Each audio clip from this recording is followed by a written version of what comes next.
नमस्कार, स्वागत है आपका फिल्मी जिला पर। मैं हूं आपका दोस्त विशाल और आपने फरमाइश की है फिल्म तेरी बातों में ऐसा उलझा जिया की। तेरी बातों में ऐसा उलझा जिया। फिल्म के मुख्य कलाकार हैं शाहिद कपूर, आर्यन अग्निहोत्री के रूप में। कृति सनोन निभा रही हैं सिफ्रा की भूमिका। उर्मिला शुक्ला की भूमिका निभाई है डिम्पल कपाड़िया ने। और धर्मेंद्र बने हैं आर्यन के दादाजी। आर्यन अग्निहोत्री एक बहुत ही टैलेंटेड कंप्यूटर साइंटिस्ट होता है और वो काम करता है एक रोबोट मेकिंग कंपनी में, ई रोबोटिक्स, जिसकी सीईओ है आर्यन की बुआ उर्मिला। आर्यन की फैमिली हमेशा आर्यन के पीछे पड़ी रहती है उसकी शादी को लेकर, लेकिन आर्यन को ऐसी कोई भी लड़की नहीं मिली जिससे वो शादी कर सके। फिल्म की शुरुआत होती है मुंबई से, जहां पर आर्यन अपने ऑफिस जाता है। ऑफिस पहुंचते ही एक लड़की आर्यन को शाम में मूवी देखने के लिए इनवाइट करती है, लेकिन आर्यन रिजेक्ट कर देता है। फिर आर्यन आ जाता है अपने प्रोजेक्ट पर, जहां वो एक रोबोट नर्स की टेस्टिंग करता है। और फिर वो जाता है बोर्ड मीटिंग पर, जहां की हेड थी उर्मिला, जो एक डिजिटल वे से सबसे कम्युनिकेट कर रही थी। फिर मीटिंग के लास्ट में उर्मिला आर्यन को अमेरिका आने के लिए कहती है और आर्यन खुशी खुशी अमेरिका आ जाता है। अमेरिका में उर्मिला स्वागत करती है आर्यन का उसके ऑफिस ई रोबोटिक्स में और उसे दिखाती है अपने इन्वेंशंस। फिर उर्मिला आर्यन को बताती है कि उसे बेल्जियम जाना होगा किसी काम से और घर पे उसका ख्याल रखेगी उर्मिला की असिस्टेंट सिफ्रा। आर्यन उर्मिला के घर जाता है, जहां पर सिफ्रा उसका स्वागत करती है और उसका अच्छे से केयर करती है। आर्यन को धीरे धीरे सिफ्रा से प्यार हो जाता है।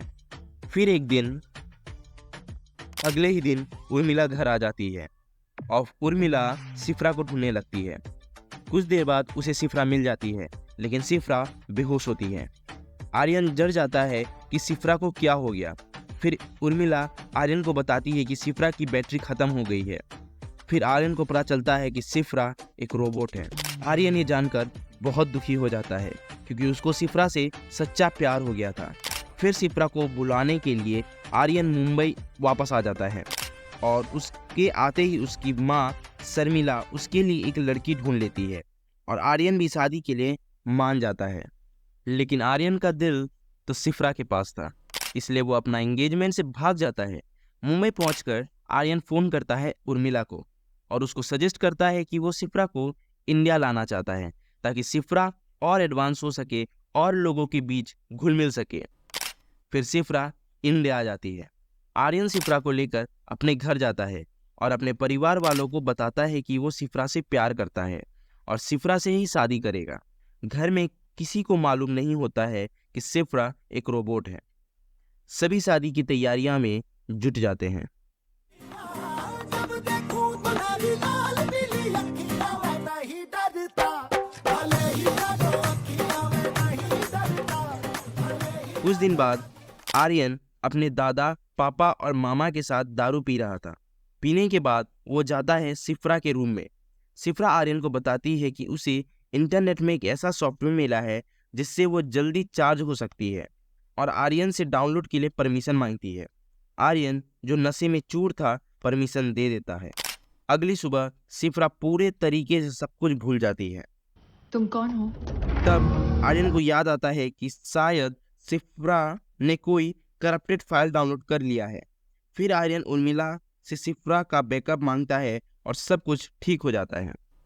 इधर उर्मिला को पता चलता है कि आर्यन सिफ्रा से शादी कर रहा है और इसलिए वो गुस्से से आर्यन को फ़ोन करती है और उसे कहती है कि ऐसा ना करे। लेकिन आर्यन उर्मिला को बताता है कि वो सिफ्रा से प्यार करता है और अब उसी से शादी करेगा, और फिर वो कॉल कट कर देता है। फिर सभी लोग शादी की तैयारियों में लग जाते हैं। असर कुछ है कि दिखता नहीं, मगर कुछ है अलग। फिर शादी वाली रात सिफ्रा खुद को चार्ज कर रही होती है, लेकिन तभी एनर्जी सप्लाई में कुछ प्रॉब्लम आ जाता है और सिफ्रा का मदरबोर्ड खराब हो जाता है। फिर वो उल्टे पुल्टे काम करने लगती है, जैसे कि पुलिस स्टेशन में कंप्लेंट लिखाना, एक बच्चे को छत से फेंक देना और फिर दिल्ली में आग लगाना। लेकिन दिल्ली में आग लगाने से पहले ही आर्यन आता है और सिफ्रा को अपने तलवार से मारता है और उसकी वजह से सिफ्रा खराब हो जाती है और नीचे गिर जाती है। आर्यन बहुत रोता है। 6 महीने बाद ई रोबोटिक्स लॉन्च करता है ह्यूमन रोबोट्स और उनका सबसे एडवांस रोबोट सिफ्रा 2.0 और सिफ्रा और आर्यन की स्टोरी अधूरी ही रह जाती है। And with this the movie ends.